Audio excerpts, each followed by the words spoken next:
Ka-express sa 2026 ASB Classic sa Auckland, New Zealand, nagpatuloy ang pag-angat ng isang Pinay sa doubles draw matapos ang kamanghamanghang panalo ni na Alex Ayala at Iva Jovic laban sa mga tennis legends na sina Venus Williams at Elena Svitolina.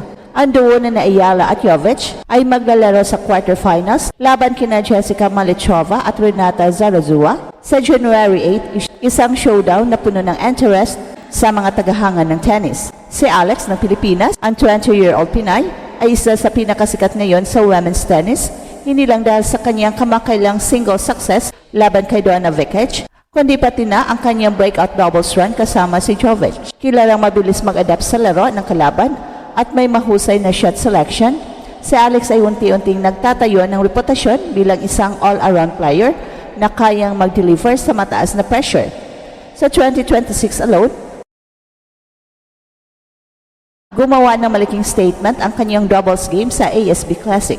Si Eva Jovic ng USA, ang 18-year-old na partner ni Alex, ay isang promising young doubles specialist na may maganda ring WTA doubles resume. Bagamat mas bago sa tour kaysa karamihan, mabilis ang chemistry nila ni Alex at pinatunayan nila ito sa opening round elimination ng story duo ni Venus at Svitolina. Renata Zarazua ng Mexico ay isang seasoned competitor. Si Zarazua ay may 3 WTA 125 singles titles at malawak sa experience sa parehong singles at doubles draw sa tour. Kilala siya sa kanyang competitiveness at tenacity sa baseline, pati na ang pagiging battle-tested laban sa top players.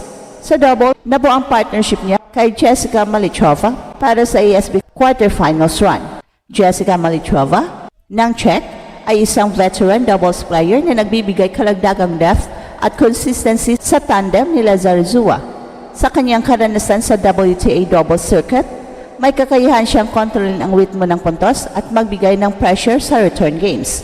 Comparison, youth and movement versus experience, sina Alex at Eva ay mas batang tandem kaya mas marami silang energy, speed at aggressive court coverage lalo na sa close-out points.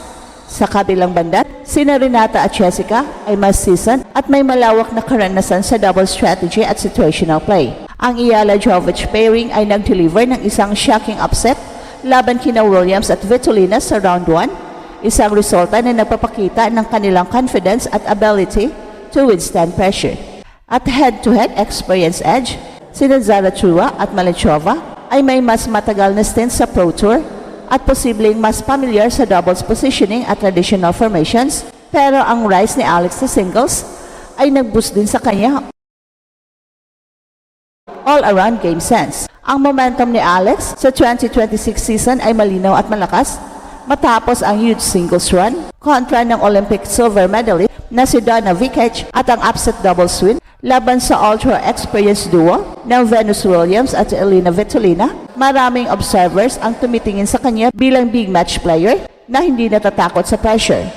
Ang combo ng bilis ng legs, improved technique at mental composure ni Alex, lalo na kapag may backing ng napakalaking Pinoy crowd sa Auckland, ay nagbibigay ng isang malakas na edge sa quarterfinal tie na ito. Dahil sa suporta ng mga Pinoy fans na dumagsa at sumigaw ng laban Pilipinas sa bawat match, at dahil sa visible improvement ni Alex sa serve return, net play at double coordination, malaki ang tsansa ng pairing ni na Alex at Jovic na magwagi at magpatuloy sa semifinals. Ang home court energy at crowd backing ay maaaring maging X-factor na mag-tilt ng momentum kada crucial points. Sa huli, matalo o manalo, ang laban na ito ay isa pang malaking chapter sa rising legacy ni Alex Ayala sa world tennis, isang Pinoy star na hindi lang kinatatakutan ng Mexico, kundi ng buong tennis world.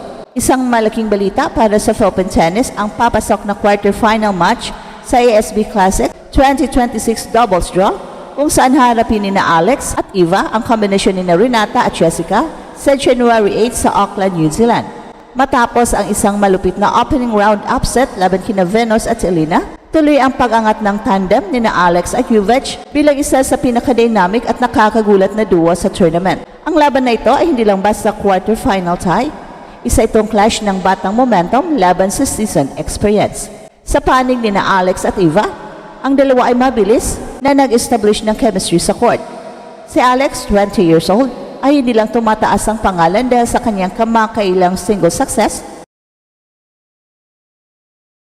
siya rin ay nagpapakita ng malaking improvement sa doubles play.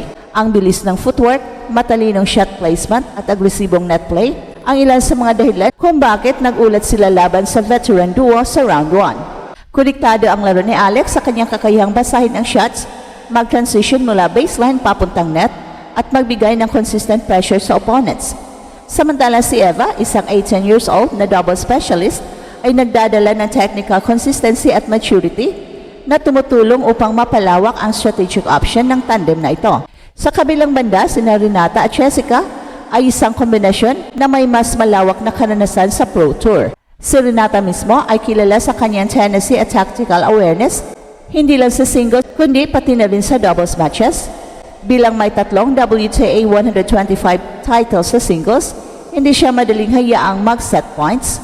At si Jessica mula sa Czech Republic ay isang restradong doubles player sa WTA circuit na may matagal ng experience sa pag-handle ng pressure situation sa mga crucial rallies. Ang kanilang partnership ay isang mix ng strategic positioning at veteran instincts, isang tandem na kayang kontrolin ang ritmo ng isang match at mag-adapt ng iba't ibang playing styles.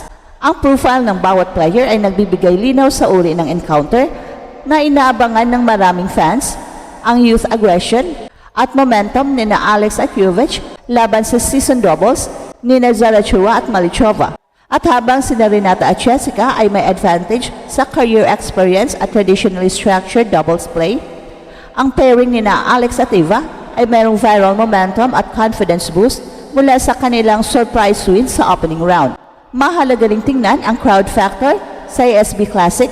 Trending ang suporta ng Pinoy community sa Auckland para kay Alex, lalo na matapos ang kanyang kamakailang singles breakthrough.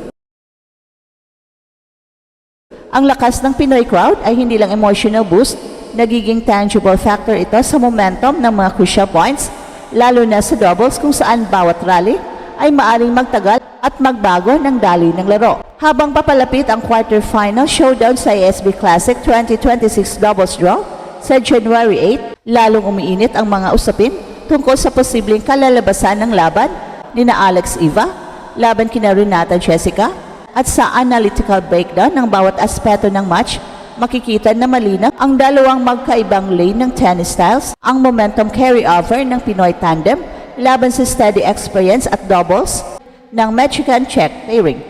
Sa unang tingin, ang kombinasyon ni na Jessica at Renata ay may malaking advantage pagdating sa career experience at structured double strategy, at ito ang Express Info kung saan bawat kwento ginulat ang mundo.